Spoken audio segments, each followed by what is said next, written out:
ഡൽഹിയിലെ പ്രതിഷേധത്തിൽ നേരിട്ട് പങ്കെടുക്കാൻ പറ്റാത്ത ആൾക്കാരാണ് നിങ്ങളെങ്കിൽ നിങ്ങളൊരൊറ്റ കാര്യം മനസ്സിലാക്കിക്കോ. നിങ്ങളിടുന്ന ഓരോ വീഡിയോയും, നിങ്ങളിടുന്ന ഓരോ പോസ്റ്റും, ഓരോ സ്റ്റോറിയും, ഓരോ റീലും, ഓരോ സ്റ്റാറ്റസും ഇതെല്ലാം അവർക്ക് ഐക്യദാർഢ്യം പ്രഖ്യാപിക്കുന്നതിന് തുല്യമാണ്. നിങ്ങൾ ചരിത്രത്തിന്റെ ഭാഗമാവുന്ന ആൾക്കാരാണ്. ഇത് അങ്ങനത്തെ ഒരു റെവല്യൂഷൻ ഇപ്പോൾ ഇവിടെ നടന്നുകൊണ്ടിരിക്കുന്നത്.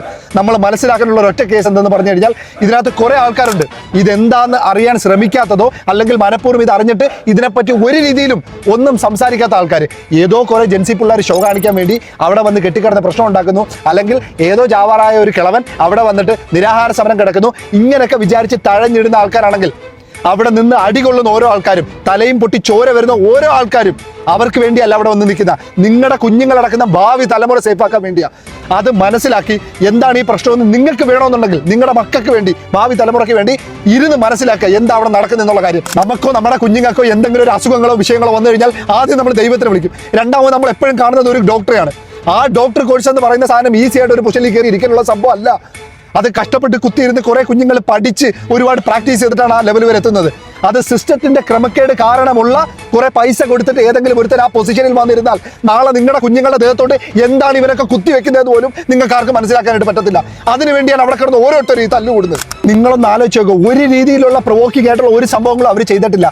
അവിടെ നിൽക്കുന്ന CRP ഓഫീസർ അല്ലെങ്കിൽ പോലീസ് ഓഫീസർ എന്ന് പറഞ്ഞ് നിൽക്കുന്നവന്മാര് ഫുള്ള് താടിയും കയ്യിൽ ചരടും വായിൽ പാക്കും ഇതെല്ലാം വെച്ചിട്ട് നെയിം ബാഡ്ജ് പോലും പ്രോപ്പർ ആയിട്ടില്ല.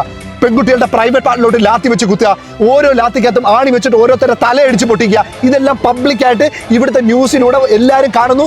ഇവിടുത്തെ പ്രൈം മിനിസ്റ്ററോ കാര്യങ്ങളോ ആരും ഒരക്ഷരവും സംസാരിക്കുന്നില്ല. ബ്രിട്ടീഷുകാരുടെ കാലഘട്ടത്തിൽ പോലും നമ്മൾ ഇത്രയും അനുഭവിച്ചിട്ടില്ല. അന്നുള്ള 1930 പല വീഡിയോസ് ഇന്ന് റിലീസ് ആയിട്ടുണ്ട്. അതിനെക്കാട്ടി ക്രൂരപരമായിട്ടുള്ള കാര്യങ്ങളാണ് ഇപ്പോൾ ഇവിടെ നടന്നുകൊണ്ടിരിക്കുന്നത്.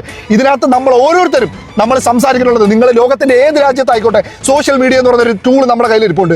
അതിലൂടെ നിങ്ങൾക്ക് എന്തൊക്കെ കാണിക്കാൻ പറ്റുമോ അത് നിങ്ങൾ കാണിക്കുക, നിങ്ങൾക്ക് എന്തൊക്കെ പറയാൻ പറ്റുമോ നിങ്ങൾ പറയുക.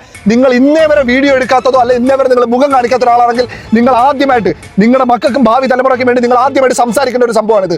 ഇത് ചരിത്രത്തിന്റെ ഭാഗമാകാൻ പോകുന്ന സംഭവമാണ്. അത്രയും വലിയ വിപ്ലവം ഇവിടെ നടന്നുകൊണ്ടിരിക്കുന്നത്. പണ്ട് ഷാരിസ് മുഹമ്മദ് എന്ന് പറയുന്ന ഒരാൾ ജനഗണമന മൂവിയിൽ പൃഥ്വിരാജിനെ കൊണ്ട് പറയിപ്പിച്ചായിരുന്നു, ഈ നാടെന്ന് പറയുന്ന ഒരുത്തന്റെ തന്തയുടെ വകയല്ല. നിങ്ങൾക്ക് നിങ്ങളുടെ ഭാവിയെ പറ്റി ചിന്തയുണ്ടെങ്കിൽ, നിങ്ങളുടെ മക്കളുടെ ഭാവിയെ പറ്റി ചിന്തയുണ്ടെങ്കിൽ, അവിടെ ഇരിക്കുന്ന ഓരോരുത്തരുടെ അടുത്ത് നിങ്ങൾക്ക് ഒരു പൊടിക്കെങ്കിലും ഒരു കനിവ് തോന്നുന്നെങ്കിൽ ഒറ്റ കാര്യം പറഞ്ഞ് ഞാനിവിടെ നിർത്തിയാണ്.